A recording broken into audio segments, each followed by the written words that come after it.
Good morning and welcome to path of evolution. આજે એક પ્રશ્ન આવેલો છે કે what is awareness and what is consciousness.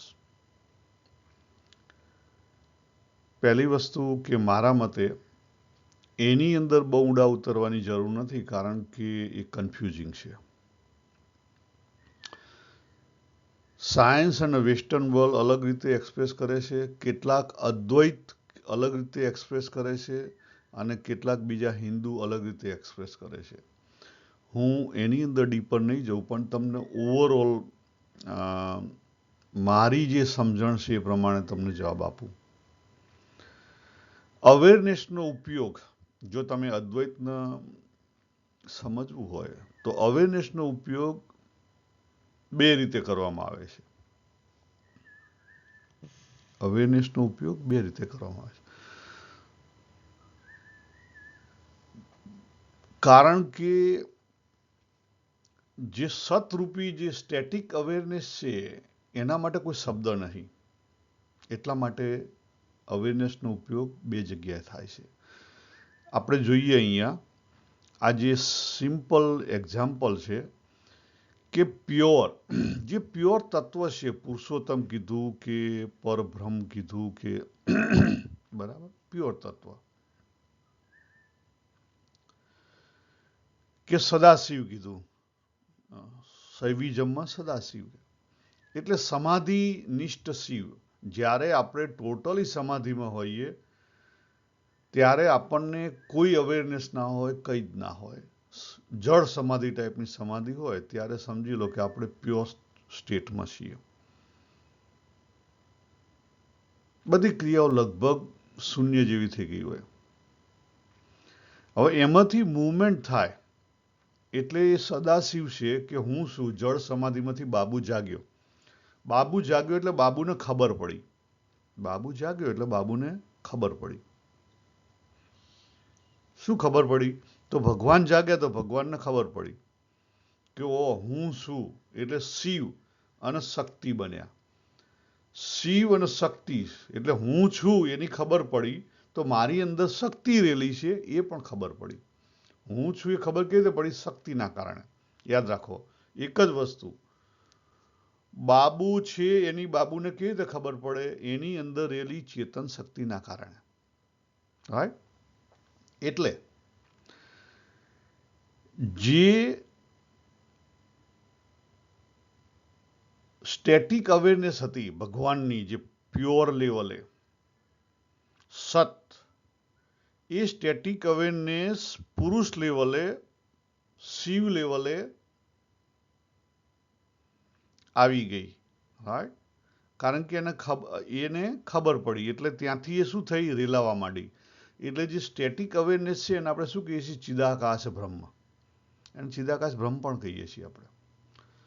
એટલે જે ઊભી રહેલી અવેરનેસ હતી, જે બધી જગ્યાએ છે, જેના આધારે આખું જગત ઉભેલું છે, એ સ્ટેટિક અવેરનેસ જેને ચિદાકાશ બ્રહ્મ કહીએ છીએ, એ ડાયનેમિક બની. એટલે પહેલી મૂવમેન્ટ થઈ એમાં ડાયનેમિક બની સ્ટેટિક અવેરનેસ. સત એ ચિત્ત બન્યું. એટલે બે તત્વો ઊભા થયા. મારી અંદર જ બે તત્વો ઊભા થયા. સદાશિવ બેમાં વેચાઈ ગયો. સદાશિવ બેમાં વેચાઈ ગયો, શિવ અને શક્તિમાં. બાબુ બેમાં વેચાઈ ગયો, હું અને મારી શક્તિ. હું અને મારી શક્તિ. ખ્યાલ આવે? ક્લિયર થઈ ગયું? અને પુરુષ અને પ્રકૃતિ બે તત્વ થયા. પુરુષોત્તમમાંથી પુરુષ અને પ્રકૃતિ બે તત્વ થયા. ક્ષર અને અક્ષર બે તત્વ થયા. ખ્યાલ આવી ગયું? એટલે આપણું જીવન છે એ ક્યાં સુધીનું છે? આ દેહ સાથે અક્ષર સુધીનું. કારણ કે આપણે જળ સમાધિમાં જઈ ના શકીએ. જળ સમાધિ જેવો એક્સપિરિયન્સ કરી શકીએ પણ જઈ ના શકીએ, ટોટલી રહી ના શકીએ. It's very hard. લોકો રહેતા હોય છે પણ 99%, કારણ કે એની સાથે બોડી છે. ખ્યાલ આવી ગયો? આટલી વસ્તુ કહી. તો એ જે અવેરનેસ છે, જે કોસ્મિક લેવલે જે અવેરનેસ છે, એને આપણા અદ્વૈત એને એક અવેરનેસ કહે છે. અને એ અવેરનેસ સત અને ચિત્તમાંથી પછી નીચે આવી. બરાબર.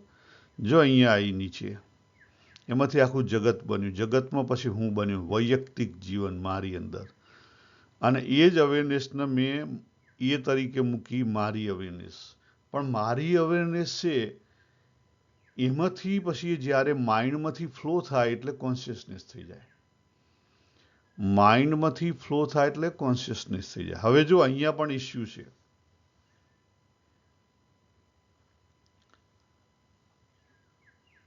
ઘણા બધા આપણા હિન્દુ સંતો મહાત્માઓ થઈ ગયા, ખાસ કરીને તમને વાત કરું તો પોંડિચેરીના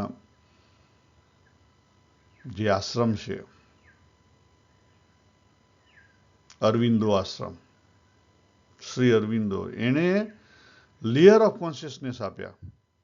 અને આપણે ત્યાં બી સુપર કોન્શિયસનેસનો શબ્દ વપરાય છે, બરાબર. તો where is super consciousness? Yes. તો આપણે જે અહીંયા એ અવેરનેસ લખેલું છે ને, એ સુપર કોન્શિયસનેસ. પછી જેવી બી આગળ આવે એટલે એ સુપર કોન્શિયસનેસ કેવી થઈ જાય? કોન્શિયસનેસ થઈ જાય. અને જ્યારે એની એ જ વસ્તુ ચિત્ત આગળ એટલે કે સબકોન્શિયસમાં આવી જાય, ડી ખ્યાલ આવ્યો, ત્યારે કેવી થઈ જાય? સબકોન્શિયસ થઈ જાય. અને એ જ્યારે વહેવા માંડે આ જગ્યાએ આવે એટલે શું થાય? અવેરનેસ ઓફ ઓબ્જેક્ટ થાય. અવેરનેસ ઓફ ઓબ્જેક્ટ થાય.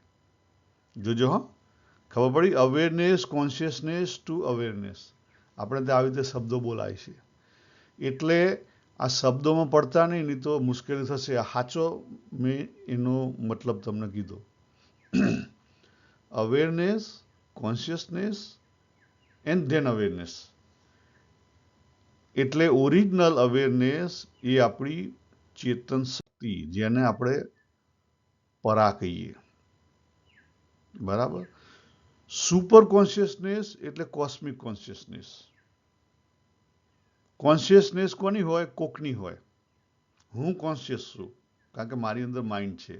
એ જ રીતે આપણે એવું ગણવામાં આવે છે જગત છે એની પાસે પણ માઇન્ડ છે. યસ, મહત્તત્વની વાત થાય છે. જગતની પાસે પણ માઇન્ડ છે અને એને કોસ્મિક કોન્શિયસનેસ કહેવાય અથવા સુપર કોન્શિયસનેસ કહેવાય. ઇન્ડિવિડ્યુઅલ કોન્શિયસનેસથી જ્યારે આપણે ઉપર જતા રહીએ ત્યારે સુપર કોન્શિયસનેસ કહેવાય. અને જે આપણી સબકોન્શિયસ છે, જેને આપણી મેમરીમાં રહેલું છે અને આપણને કામમાં આવે છે, એ સબકોન્શિયસ કહેવાય. અને અનકોન્શિયસ પણ છે. યસ, અનકોન્શિયસ પણ છે. એ આપણું બોડી અને માઇન્ડ લેવલે છે. પરંતુ જ્યારે આપણે પોતે બીજા કોઈનાથી અવેર થઈએ ત્યારે એને અવેરનેસ કહેવાય છે. આઈથી અવેરનેસ ઊભી થાય. જો આઈ સેન્સ છે ને ત્યાંથી અવેરનેસ ઊભી થાય કે આ કોઈક સ્ત્રી છે, આ સ્કૂટરવાળો કોક છે, આ કોઈક ભાઈ છે, આ કોઈક મકાન છે, આ કૂતરું છે, આ ફેમિલી છે, આ કોઈક બેટ બોલ રમી રહ્યું છે. ખ્યાલ આવે? એટલે આ રીતે તમે સમજશો તો તમને ઉકેલ આવશે, નહીં તો ઉકેલ નહીં આવે. અહીંયા જુઓ, કોન્શિયસનેસ, આઈએમનેસ, અવેરનેસ અને સ્ટેન્ડિંગ પોઈન્ટ, બરાબર. હવે જે ત્રીજું ચિત્ર છે, ઘણીવાર એ શબ્દો એ રીતે વપરાયેલા હોય કે મિક્સઅપ થાય, પણ એમાં મિક્સઅપ કરવાની જરૂર નથી. એમાં બહુ ઊંડા ઉતરવાની પણ જરૂર નથી મારા મતે. જો આની અંદર ચોખ્ખું મેં લખેલું છે, સત એટલે સ્ટેટિક કોન્શિયસનેસ. સત એટલે સ્ટેટિક કોન્શિયસનેસ. એટલે આપણે શું કીધું હતું પહેલા? અવેરનેસ, ઓરિજિનલ, પરા, ઓરિજિનલ અવેરનેસ, રાઈટ.